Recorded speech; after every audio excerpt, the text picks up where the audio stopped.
Lower bracket final, BLG versus T1 as we get into the draft. I'm Dracos, joined by Kobe and Dagda. Already bans coming in pretty damn fast, so going to keep up with the draft as we get through.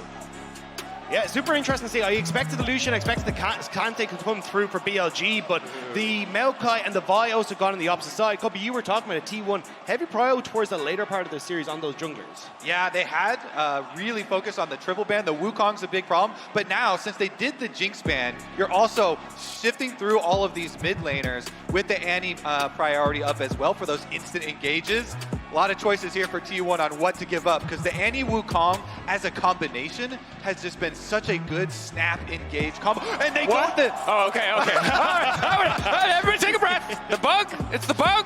It's the bug for the bug. He was invisible. He was just invisible. It's just the alt proc. Okay. This is the same thing that we saw yesterday from BLG though against Gen G. Game 1, they banned the Jinx so then they can kind of operate in towards things like forcing his Rakan from Gumayusi, you go towards the Zeri Lulu and see if they can have a bit of success with that though. But here, this is the genius of banning the Kha'Zix instead of the Wukong that we were mentioning with our jungle focus for bans, because you can only get one on blue side. They pick the Annie, they split those up, and then they go with the Rakan, so they can still have a really good snap engage. And you know T1 with the Rakan have been magnificent. And we were talking to Chronicle earlier. This is not a combo that you want to give over, especially to a player like Keria, and have to see how On's going to match, because Lulu, yes, On looked fantastic yesterday, but it's not the same high-impact playmaker. That said, every time we're seeing this Jinx banned, it's not Aphelios prioritized. It's an instant shift of the bot lane meta to kind of these secondary carries of the Zeri, and I expect here the Xayah as well. Yeah, I imagine it will end up going towards that. One of the big things that we saw was when Knight was playing the Annie, how quickly you could get these engages on towards T1.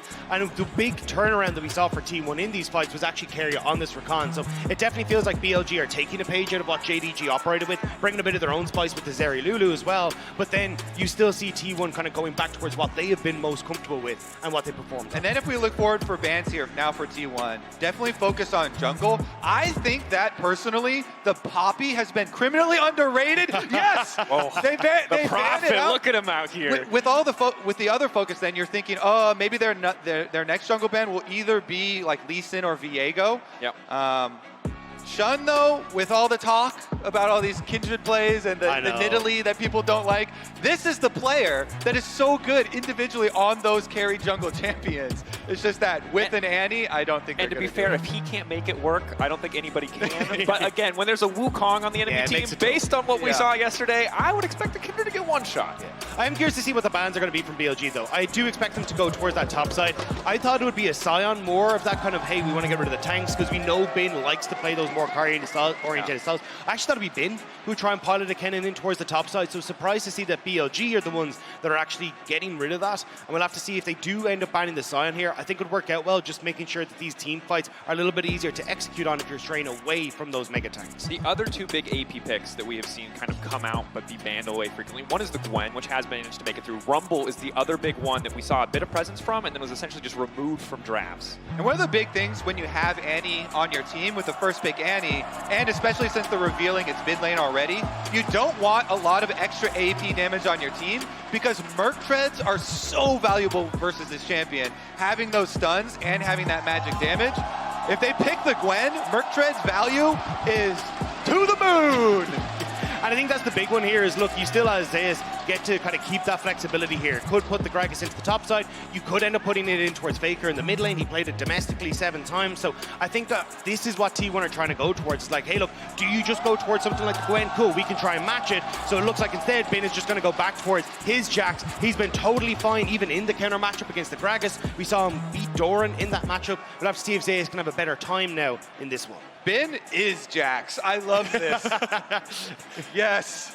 Keeping the carries here at MSI. Throw it down. He's so confident with it, too. Every interview, every new opponent, he never backs down. He doesn't. Going to be matching up against the Gragas. Zeus is Gragas nonetheless. Have to see how he fares with Faker. Opting for the Lissandra in the mid lane. A lot of utility, a lot of engage focus, and I think that just naturally is going to put more and more attention onto Guma, onto Oner to really be the big difference makers, because we've seen Sandra an excellent champion if you get the ball rolling, but if you fall behind, it puts that much more pressure on your AD carry to really step up. And I think that lack of engagement is kind of the issue for BLG here. You're heavily reliant on Yagao to be this like flash engage tool. Now for JDG, they end up playing it very, very slow. We're like, look, that has a 5-minute cooldown. We will only play for dragons, so we can continuously use this Annie engage as our main engage tool. But they had things like the Wukong to follow up on that. With this composition, you kind of need to blow people up very, very quickly. So I think it's going to take a lot of coordination from BLG, which hasn't always been their strong suit. Split second decision making is going to be critical for both these teams. Both of them do have those resets. Viego one side, Lissandra passive on the other side does a lot of work too. Very excited for this matchup. Should be explosive. And I think T1 at the end of the day, showing us something we've seen from a lot of teams, these kind of combos. You have the Wukong, you have so much hard engage, and we've seen these compositions can just take over if they get any kind of lead. And it's a bit more of a mixed bag on the opposite side for BLG. They have a lot of power picks, yes, certainly, but not nearly the same clear synergy or windows of opportunity. But that said, when I've seen drafts that have been suspect for BLG before, they've always managed to make it work. They just continue to defy those expectations, and we'll see if they're able to do the same as we get into game one here. BLG versus T1. I have been so hyped for this matchup. The fact that we got BLG beating Gen G yesterday, it feels like BLG are trying to make that mega run like we saw in the LPL, see if they can get all the way back to finals. I love how everybody's ready for any underdog story after DRX. Exactly. Everyone's just, yes, I believe, yes, I believe. Yes, another one. Well, that's the thing, and I think that it's so impressive that in consecutive international tournaments, we've had a team like BLG or DRX who force you to believe. It's not like they're the favorites, and even today, I don't think they're the favorites, but despite that, they continue to surpass all expectations, outperform, show up in the clutch, and that's kind of what the underdog dream is made of. And they've even got the swagger to make it more fun. Bin to me is becoming an icon here, almost like Conor McGregor-esque trash talking. Oh no. Before every match, and he comes in, he's still playing carries. Oh. Yep. But I think that's the really sick thing for BLG. Like when we talked about DRX last year, it's like, oh, the meta hit right. You know, you had like Zeka was able to get his hands on Silas and he was able to pop off and all these things. BLG are like, yeah, screw your meta. We're just going to do our thing. We're going to play our style, and we're going to make sure you have to beat us this way. And I think that's the coolest thing about BLG. Even look at this draft, right? You're not getting this, hey, we want to go for the mega carries in that bot lane, put all the beefy boys in front of them. It's like, no, we want to fight you, we want to get aggro, and we're going to make sure that you have to hands this Diffus here. And if they want to surpass expectations in this series, it's going to be a tall task, especially when we look at the bottom side. Guma Keria on one of the strongest, most aggressive bot side duos we can get. We know what they can do on the Xayah Rakan combo. Elk has definitely been the center of attention in so many BLG games. If it has not been, it is always Elk, and Guma, a big weight on his shoulder in this game and in this series to outperform a player who's had a fantastic tournament. Yeah, just ask KT from LCK about the T1 for Xayah Rakan combination. Yeah, I was going to say, Chronicler backstage, every single time it was even remotely hovered, was like, you cannot give these guys Xayah Rakan. They're way too good, they're way too clean. And I think that's going to put a lot of pressure onto Elk and On here to see if they can match up in the 2v2. Because if you can actually get this area into a decent spot and you can have her try and be that big team fighter later, that's where BLG will be in a good spot, and that's where we can see just how good Elk can be. And we saw yesterday, Bin taking care of business versus Doran versus the Gragas, but Zeus has made the switch here to go for the grasp on the Gragas for more sustain, more healing even, instead of the Comet. Taking some notes from the previous matchup there.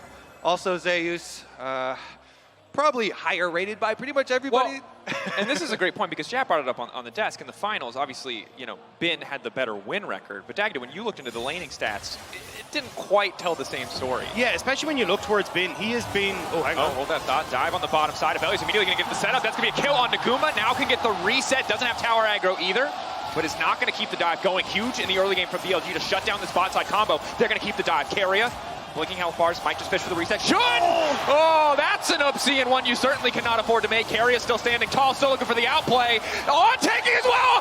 Oh, so damn clean from Keria on the bottom side. At the end of the day, it's a 2 for 2. Yeah, that tower heating up. Shun knew. Yeah. After he saw that shot come out, he was like, uh-oh, this is going to be bad. He flashes also for it. So BLG getting a little bit messy down there, but still, mission accomplished. They got the dive off. They denied the Xayah a bit. It's also the fact that they get the kill on towards Elk and they get some plates. Now, Oner trying to respond to that top side, though. Bin has actually been taken to about just half HP. See if there's going to be the response here.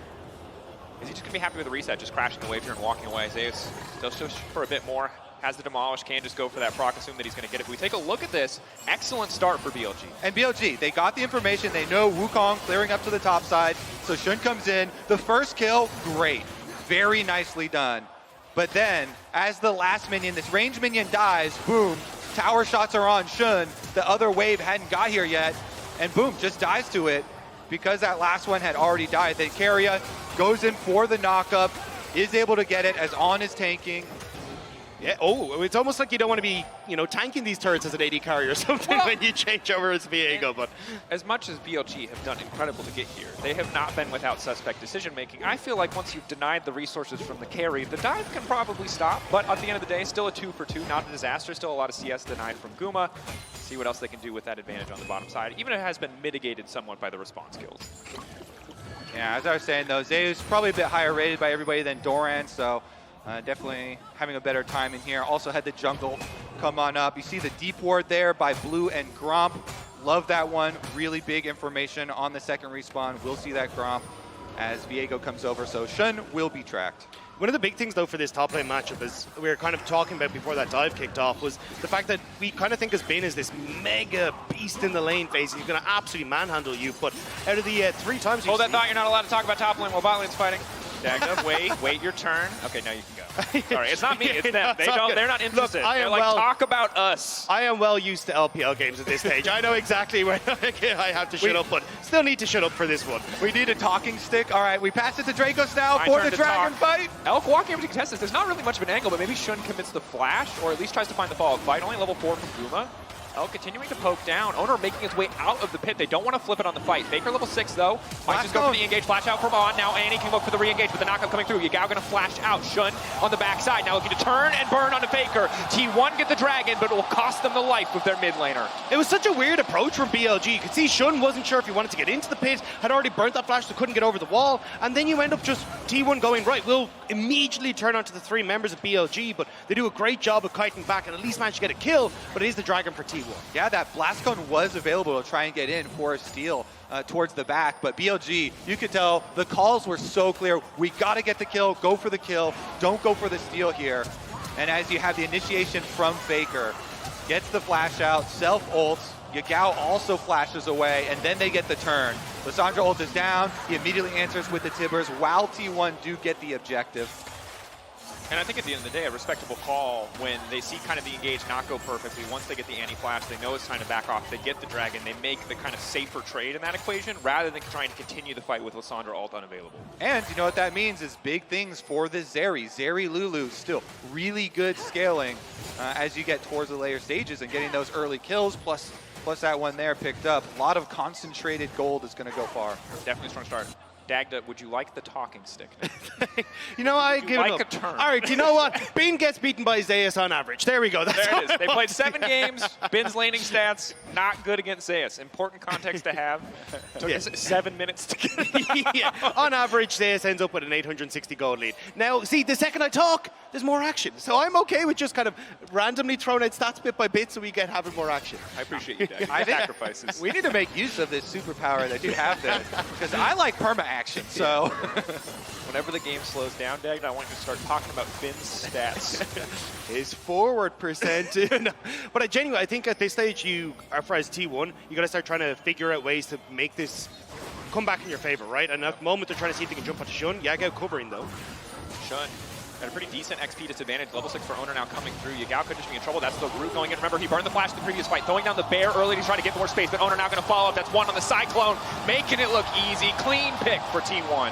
Wukong getting kills. I think everyone at this tournament is almost traumatized at this point with how powerful this champion will get. Brings so much to those team fights.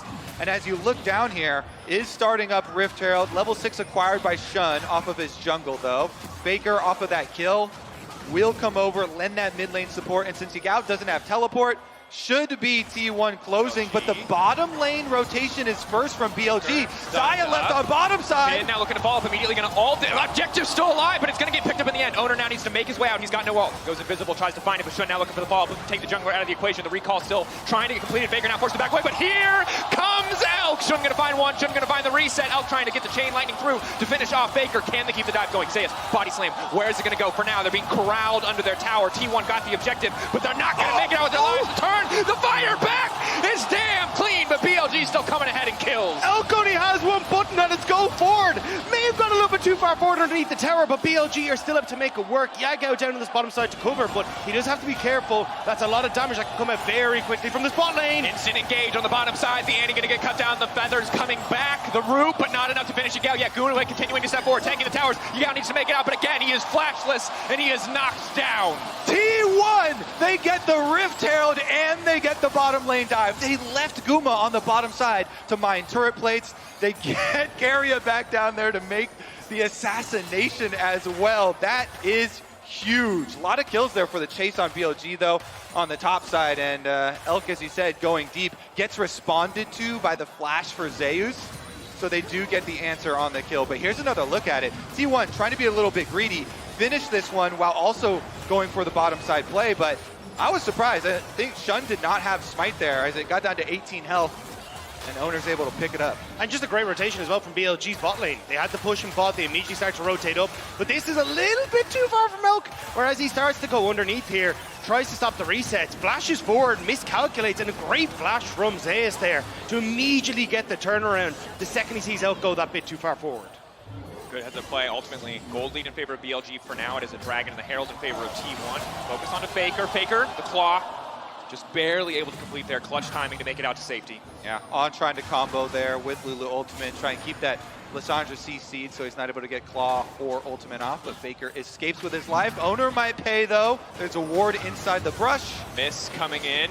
Shun not able to take the objective, but now going to follow up. Oner, is he going to be forced to burn the ultimate here to escape? Now he'll be fine. Not nearly enough damage from the Viego yet, but getting closer and closer to the Sunderer for both of the topside members of BLG. You can see Oner really doesn't want to try and sacrifice this bot side, though. He knows that it would end up leaving Keria and Gumayusi on their own. The wave isn't in the best of spots, so trying to see if he can stick around here. Shun had backed away, so it doesn't look like there would be any sort of play onto this bot end at the moment. Pushing for the angle. Interested to see the individual gold between both these players. Guma obviously grabbing a couple of plates, but 3-1 the kill score overall. I'm assuming it's in favor of Elk. We'll see who completes their mythic first, and it is pretty heavily in favor of Elk. Thank you, observers. 1.2k advantage, massive. Not turning into an item advantage yet, as he has not spent a lot of that money.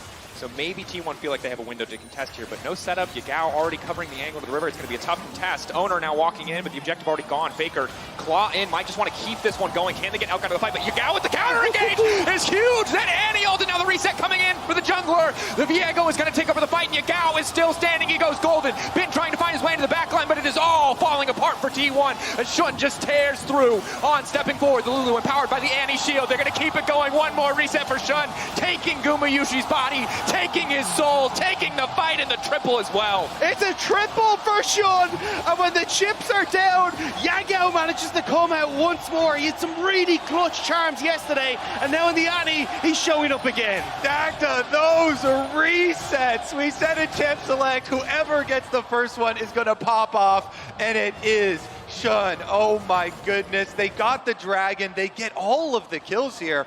Honestly, the Annie just doing what the Lissandra wants to do, but better there. Yagao with the flash in, lays down the Tibbers. Shun, even though he executes on the clone, still able to finish off Oner over there. And they get the resets coming through, demolishing T1. But now, Elk caught out. Are they going to continue to step forward here? Can they stop the Herald from crashing? This is big. Elk alone just pushing 3 members back. The looming threat of the counter engage stops it in its tracks. BLG just continuing to come ahead, play after play after play. And this is very similar to what we saw in Game 1 yesterday versus Gen G. Elk on the Zeri, getting ahead, getting fed, and now once more in a commanding position. The cull has popped, he's so super far ahead, and BLG, I mean, this again, they just seem to be coming out swinging every time. It's T1 who went for the aggressive engage. BLG firing back with that counter engage. T1 certainly going to respect it more in the fights to come, but it's hard now. Goal difference going to continue to mount against them. Divine Sunder completed for both topsiders. Good news, Oner not too far behind in itemization overall, but it's tricky to play out these fights if Annie starts to get any further ahead. And that's the thing, I think for T1, their pick potential is incredible. So, and you've seen before, BLG aren't the best at actually trying to be on the same page. So I think in moments like this, where BLG are maybe pushing that a little bit far forward, you can look to try and have that pick happen as T1. Oner, with the Divine Sunder already there, with Faker, can easily kill one of these members that are low. And T1 do have a lot more options for engage as we've gone over here. It doesn't have to just be Faker. Faker now.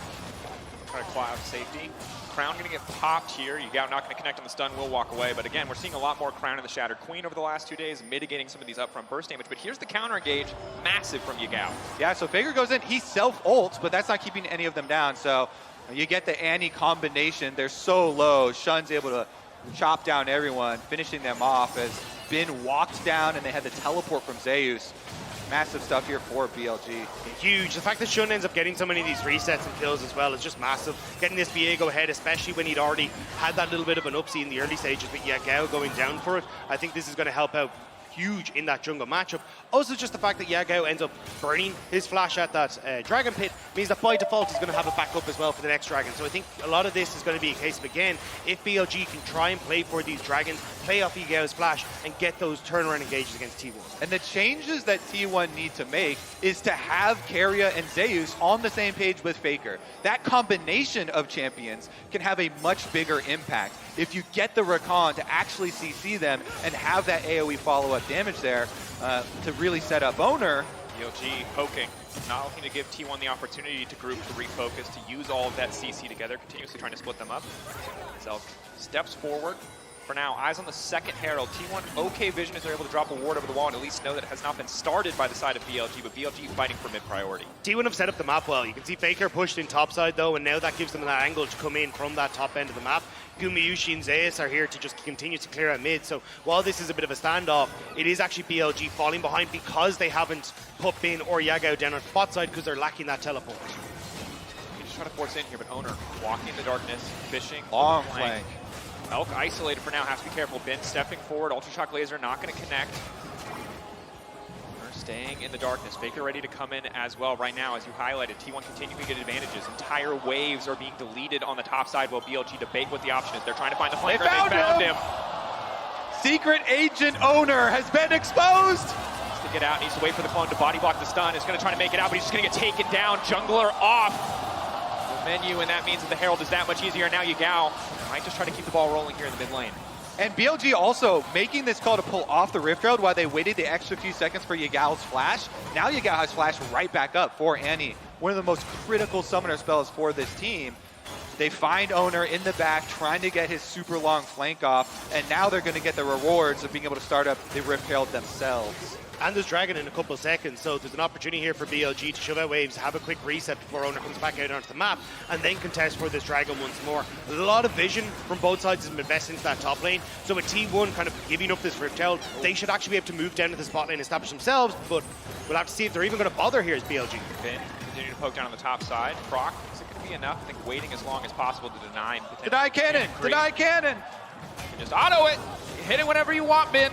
Denying as many minions as he possibly can. But in the meantime, T1 are on the bottom side. They're starting the Dragon, so instead the focus being put on the top side. BLG, it seems, just going to look to reset, not trying to capitalize on that window of opportunity, not trying to over-push on a tempo advantage. And I think that was the big one. The fact that T1 had that reset because they weren't investing time into the Herald. They're just like, cool, we can move down, we can set up vision control. And when you're going into this T1 side, vision control is crucial, and it could be here as well as T1 are setting up. Yao. Oh, the double daggers, the feathers hitting Yagao, taking away that crown of the Shattered Queen is big, making the follow-up dive that much easier. But for now, they're just going to call it off. They got the Dragon on the bottom side. Oner returning to his own jungle to farm up. Right now, 3K, 4K gold lead for BLG, 2 Dragons to T1, but have to see where the next avenue of attack is going to be. Expect this game, like every other game this tournament, to be mostly about the 5v5s, believe it or not. And who gets the star in those? It is the 80 carries, my friend. Currently with the item advantage here, with all the focus from BLG towards the bottom side. That early dive that they were able to pull off to deny a bunch of minions from Guma. Rift Herald dropped in mid though to get that coveted mid lane priority. It is so, so powerful in setting up way before these objectives arrive.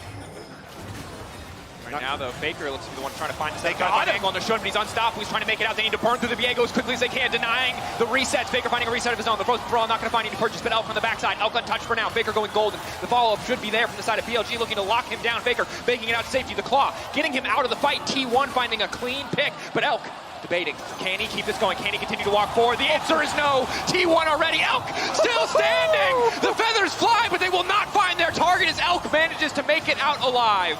I love it. People always talk about Elk being the successor to Jackie Love, really keeping you on the edge of your seat there. He barely gets out alive, but we got to see from T1 that minor adjustments where they had the Rakan engage with the Lissandra engage to get the actual kill. And I think that's the big one, the fact that they're trying to make this work, but just couldn't quite do it. And then Elk at the end, I mean, I think at least the difference maker here is that Elk survives, whereas Jackie Love traditionally wouldn't. For T1, they're a little bit annoyed at that. Good opportunity here, because they knew that Yaga was down on the bottom side trying to play for tower. So they just go for it, but watch Bin here. Big stun, which prevents so much of the follow-up from coming through, which means Elk is able to actually push forward. But it's very difficult for T1 after they have their initial engage to try and burst through this gap with Yagao TPing in to actually get access to Elk. Yeah, BLG have been very, very adamant at looking for even 4v5 plays if they know you have used all of your initiation. As Elk is able to flash over, slide through the wall. We've all been there trying to kill the Zeri, shield bow, plus that much mobility. But the real important thing there is that time, T1 did exactly what we wanted. They combined Keria and Zeus with the Faker engage to actually get the kill on the Shun in the first place. And then, as you said, they knew they had to back off after that, after expending so many cooldowns for themselves. Faker on the top side. Just going to try to clear this wave, but I think it's so important. I think Shun and Elk have to be your priority targets because we've seen Elk in the earlier fights, even when he wasn't dealing a ton of damage, it was Shun with the resets. And while the sound resets are solid, the Viego resets with so much CC and T1 kits are just incredibly oppressive. I think one of the big things as well was, like, even though it wasn't intentional, Elk did get the TP out from Faker, so now you don't actually have that TP available for Faker to try and have T1 play side lanes that little bit easier. And the fact that Yago had to burn his TP to get in as well, it's going to make things just that little bit easier for BLG trying to play out the map state when T1 have been playing that better than them this game. And now moving to the bottom side, but breaking open that tier 1 mid lane is big, especially if they can set up deeper vision in the T1 jungle. We've seen a lot of the Annie games be defined by these picks or flash engages from Fog of War. Certainly easier to get that vision control without the mid lane tower, clearing out creep waves so quickly. Ben and Zeus still trading blows on the bottom side. Hasn't necessarily been as explosive as I was anticipating, much more about their presence in the team fights. One of my favorite things with the meta really turning towards, carries, AD carries and team fight meta is that it puts more of a magnifying glass on those initiations and on the front line for these teams so that we get more rewards and more recognition for a lot of those snap initiations you're talking about. As Bin in the side lane here on the Jax with Divine banging away on the Gragas. We are about to get that extra level for Zeus though at his 10 stacks for his Rod of Ages soon, so he's about to get his spike. Of course, the lane gets a little bit harder once Divine Sunder comes around, and there's that much more sustain for Bin. Part of the reason why you see a bit of healing reduction in the back pocket of Zeus, just to make that individual matchup that much easier. Zeus, a lot more tools to impact the team fight, though. The cast, the body slam, flash setup can do a lot of work for the 5v5. Also, as far as item completion points here that are very big, T1, you want to make use of big ability damage for Gumayusi. His quick plays are done as Keria is able to slip away, but Dia quick blades are quite big for the big blade caller that they want to wombo combo with all that CC. And T1 were trying to play off of their vision there, but they hadn't actually swept the bush properly. Oner on the pixel brush was caught out, so BLG were like, cool, we don't actually need to try and engage onto this or push forward, we can just threaten mid. And the second they do, T1 have to back off, and now it's BLG that have control over the river, and you can see, nice from the observers, how dark it is for T1 to try and move in there. Dark and an Ocean Rift as well, so extra brushes to worry about. Right now, Yagao looking for the setup, is just going to try to immediately find two. There's no follow-up, but it will force the ulti out from Guma, give them control of the pit. Zeus, a little bit in no man's land here, can't just body slam up the wall, but does he have the cooldown waiting as long as he can before he goes over, but they're trying to body block. They're forcing the flash out early. Now T1 taking the space given to them. Over-collapsing onto Zeus has given T1 access into the river, but again, Oner fishing for the flank, this time unspotted, this time BLG not sniffing him out. Will it be enough? The Ultra Shock Laser, they know that he's coming, they get the objective, and they might just look to turn onto Oner. Elk still standing for now, immediately get ult, immediately gonna look to burn through Oner. Bin on the backside, fishing for a stun, but he won't find much. Faker now trying to re-engage onto Elk, but the cleanse is there. Faker now gonna be in trouble to stun, but there is no follow-up. Elk for now uncontested, Guma uncontested, both 80 carries doing everything they can to try to shift the fate of their teams, but it has been looking for the stun. It has been into the back line to break down Guma, but Guma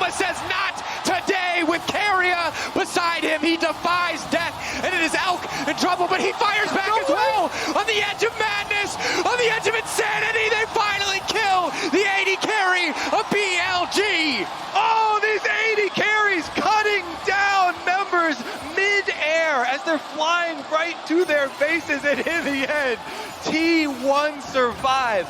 That feather auto attack as Ben is leaping towards his face. The initiation did get the full flank from Oner. They saw him really early on the control ward, so they knew he was coming around that angle, and Elk being able to survive the very beginning was huge. But look at the chase down.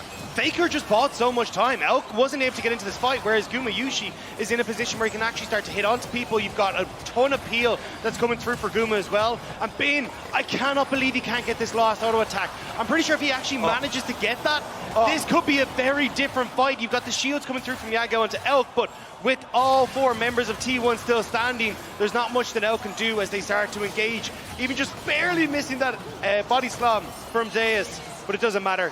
T1 still come out on top. So big. Keria keeping Guma alive up there, only to get that chase down. Then Yagao peeling there with Elk. Now we're right back to live, though. 2-2 in Drake's, 1K difference. This is about as close as this is ever going to get. Both sides looking, fishing for an angle. Zeus in the darkness, Ben behind him.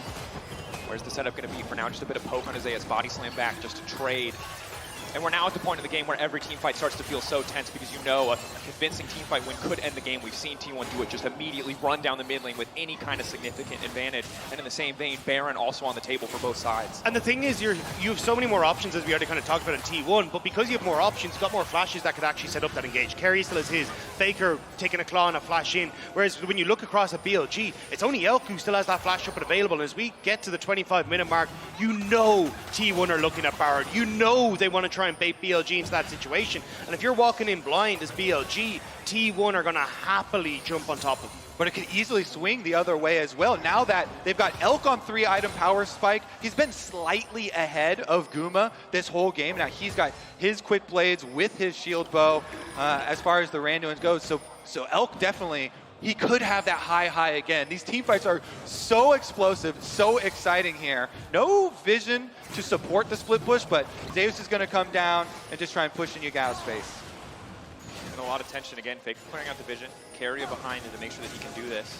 T1 gaining control over the pit, and we've seen T1, I mean, a hallmark of their domestic play was aggressive Baron starts. You highlighted the quick plays on Xayah earlier, allows her to tear through that objective if given even 20 seconds alone. And now Guma waiting for his Bloodthirster. T1, I think they just want to farm him a bit more gold, complete that, and then feel really comfortable, because then you've got your Xayah ultimate, plus you've got that big shield.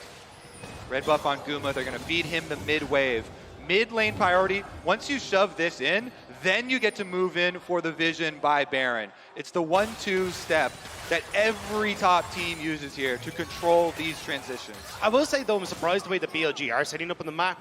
Jax is now moving into that top side to split push, but Jax has TP. I think you'd do a better job against the Gragas. The bot side, you can put pressure onto tier 1, tier 2, but BLG really haven't been utilizing Ben as effectively as they could be, not only just at MSI, but across domestically as well. So I think this is where BLG are kind of missing out on some of their advantages now. You can see they're actually going to start changing that up with Dragon just about to spawn in 50 seconds. Exactly. What we just saw is they use that. T1, they get their preemptive vision here in the jungle, these 2 wards, then they can come back, push that mid, and transition over to Dragon. 42 seconds left on it. The timer on the setup here for T1 is towards Dragon, and they have this straggling ward on Baron just to see if there was a BLG answer to try and quick pull. And it looks like BLG are basically trying to pull T1 out of that position. Say, hey, look, we can threaten this Baron very quickly, especially with the amount of damage dealers that they have. So T1 are now starting to get pushed in, which gives BLG the option now to start moving across. And those wards I just pointed out in the jungle for T1 that they place for this Dragon preemptively could be spots for Faker to teleport and go for a flank on with this Lissandra with Flash. They just saw the 2 resets coming through from Elk and On, which is why T1 now very aggressively moving in, even going down potentially towards this bottom side to see the Jax, but they're happy to step it up. They know the Elk and On aren't in a position here. Finn starting to hover in, Shun in the darkness, in the mist, trying to find an angle into the pit. Trinket's now coming out. They've got a decent idea of the health bar. Ultra Shock Laser coming in as well. He's trying to steal it, but Kuma able to grab it. Clean Dragon for the side of T1. They're not going to try to force the fight. They'll just walk away, happy to have the prize for free. And now they get to move across into the top side and re-establish all that vision that we were talking about.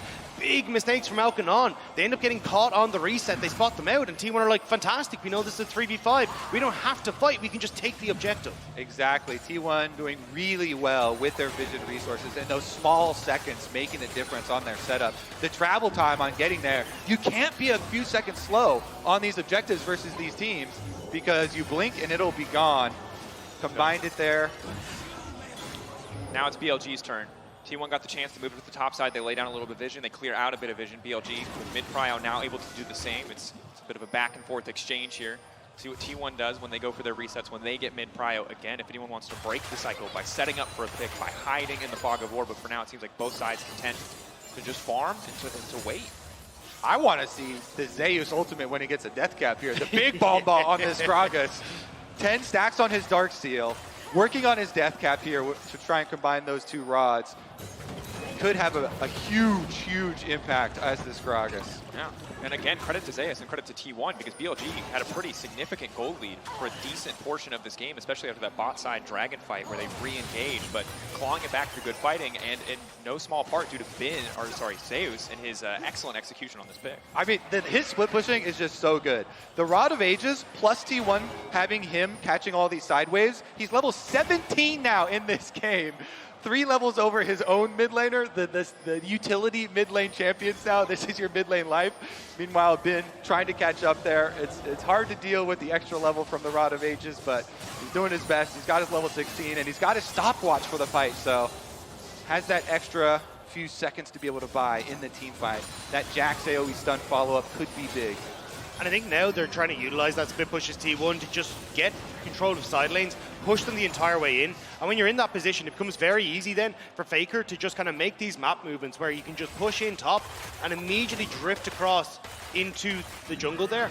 And if you're able to establish that vision again, it's so easy for T1 to either make a pick or turn onto Baron, force TPs from BLG, and it's just a rinse and repeat for T1 that becomes super difficult for BLG to deal with. And it's just BLG not playing the map well. Yagao fishing, trying to take the Gragas out of the equation. He's got no defensive items. He's running out to safety. Now the re-engage coming. Bin, will he fully commit here? Guma throwing down the feathers, trying to stop the engage in his tracks. Oner on the retreat. T1 on the retreat. Jun stepping forward. The root gonna connect. Faker now looking for a re-engage of his own. Is gonna try to make it out to safety. BLG desperate to get these kills kicked off, but they're just gonna force T1 back. I love how much damage Elk will squeeze out. He's so aggressive on this area, charging forward with those hurricane belts. Bolts just being belted out here. He chases T1 down. Zeus gets chunked out. Oner gets chanked out. Now they don't have a lot of cooldowns for this Baron bait. Both AD carries have no summoners or no flashes. That's the big one here. Gumayusi not having access to that ultimate as we might be looking to go. Making it out over the wall, luxury of this pick. Part of the reason they prioritize it over something like Ophelia is the safety, the reliability it has just to escape those scenarios. But I think frustrating for BLG, they burn so much to force Zeus away. Zeus walks back with full health and it just forces them out immediately. All right, both AD carries too do have cleanse options. Elk with the summoner spell, Gumayusi with the Quicksilver Sash purchased here. Is down a DPS item, but does have that extra utility. And just as you say it, Mikhail's coming through for On as well. A lot of defensive tools for Elk, but we've highlighted a lot throughout the game. Again, really good counter-punching, really good engage if Yagao can find those angles, but T1 have so many tools that they can kind of throw out. They can test the waters, they can see if there's an avenue to force a fight, and it makes it so difficult for BLG because you kind of get one moment to pick your shot. Yagao picked his shot in mid lane, didn't work, and now we're waiting minutes until that flash is up and available again.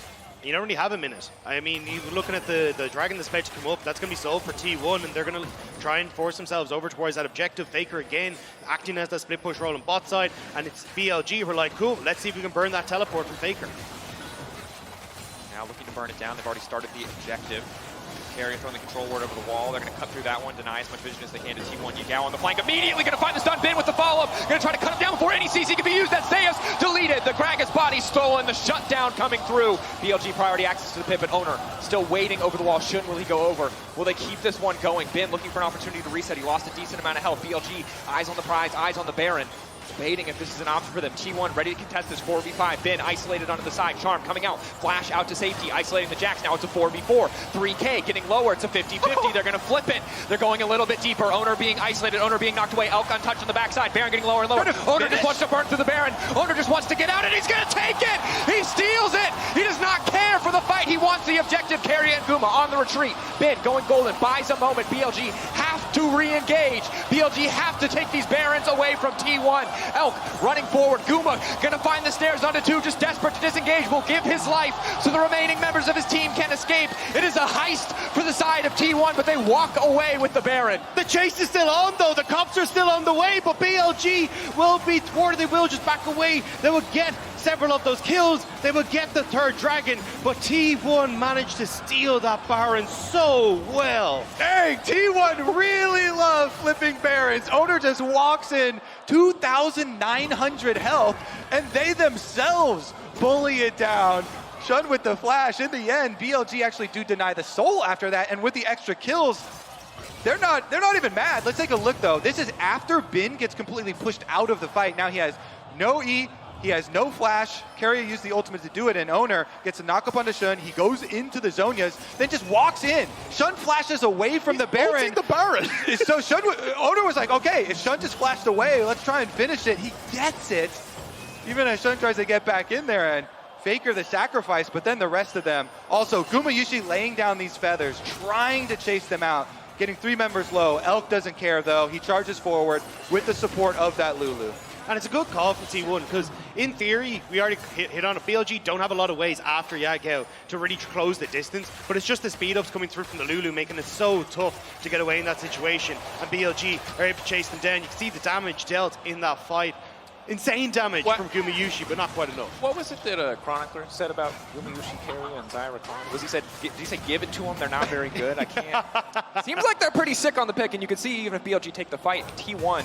That was a wild play. If that had failed, that would have looked like one of the most catastrophic failures in the event. But they steal the objective, they get out, they keep the Barons up on 2 members. Incredible stuff. But the thing is, though, you're up against Elk and On. Elk has a 71% win rate across both MSI and his domestic region on this pick. It has been such a big pick for BLG, and you're starting to see why 7, 3, and 8 approaching full build now at this stage. BLG are going to be looking to use this mega cannon in the backline to see if they can take down T1. But with T1 having that Baron, it makes it a bit tough now for BLG to really break what has been such a stalemate between these 2 teams. All right. Very tense team fights here. Going to come down to a lot of the vision setup too. Worth pointing out, the whole reason we ended up in that situation was that T1 had to come into vision, and you just went over. Yagao didn't have flash ready for that one. And him being in that fog of war, on the brush, they stomp Zeus again. Zeus keeps walking up, the Gragas gets chunked out the first time, then he gets taken down the second time, leading to the whole scenario. And the big thing for T1 now, Zeus picking up the stopwatch, delayed a bit to get the death cap to do more damage, but has tools to mitigate the potential to get picked off in the fights to come. So one more window of opportunity closing for now for BLG. Going to have to find those angles, but flashes back up. You highlight it. Yagao got away without needing it in the previous exchange. If he can find an angle to lock down some of the squishier members of T1, we could see a very BLG favorite fight.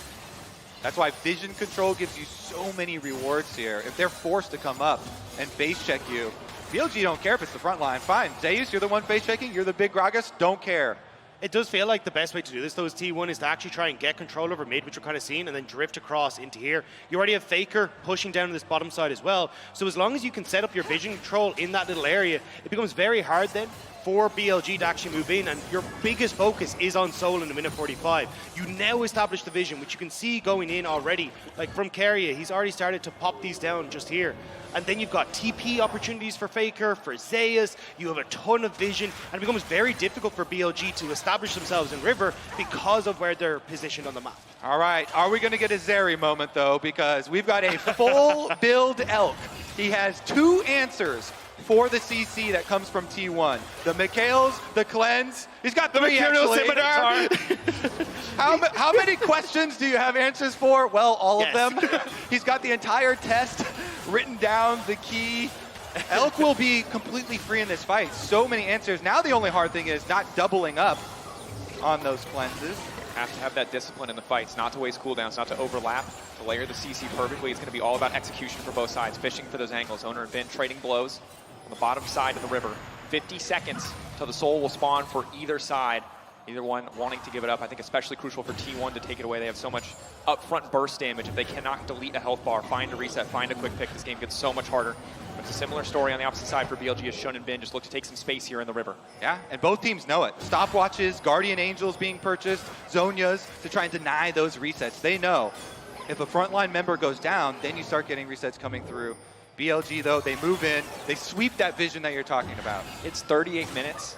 Everything is up. Every cooldown, every option, every tool. It's all just about who can execute better. Faker throwing out the claw, fishing to get any kind of cooldown, any kind of advantage. Elf just starts to lay down a little bit of poke here. And he can afford to be really aggressive. He's got double shields on his team, the Lulu shields, the Annie shields, and the triple cleanses.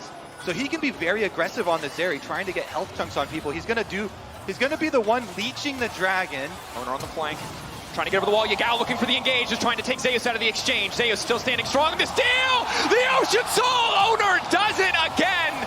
Masterclass, the heist coming through, and BLG now desperate, trying to force a fight, trying to get T1 out of this map. Oner, he knew what he was doing all along with that Baron. He steals the Baron, he comes in, he steals the dragon. T1 hugely favored in the fight now. Ocean Soul massive against a lot of this upfront damage. Yagao burned a lot of his abilities already. They're looking to lock down Zeus, but Zeus just healing up, healing through it. Elk untouched on the backside for now. Keep your eyes on the 80 carry. The knockback only into the wall, not into the waiting arms of the rest of the team. Faker stunned. Faker about to fall. Will fall as he comes out of this one. Not a lot of tools left. He's going to use the second stopwatch effect to try to live as long as possible. Off on the side is Elk, but he's split from the rest of the team. The shutdown coming through. The reset now coming through. T1 taking the fight, taking the soul, and looking to grab the Baron as well. Guma's positioning in that fight was so damn good. He was over the wall. You could see that Bin was trying to get access to him, but always had the members of T1 beside him. And now T1 onto the Baron. Elf trying to step up, but there's just no way in. T1 steal Baron, steal Dragon, and now get a Baron for themselves as well. So much of this game has been neck and neck. Guma and Elf both showing up in the fights. It is Oner ultimately who is the difference maker. The stolen Baron, the stolen soul. He has been so incredibly clutch for T1 in Game 1.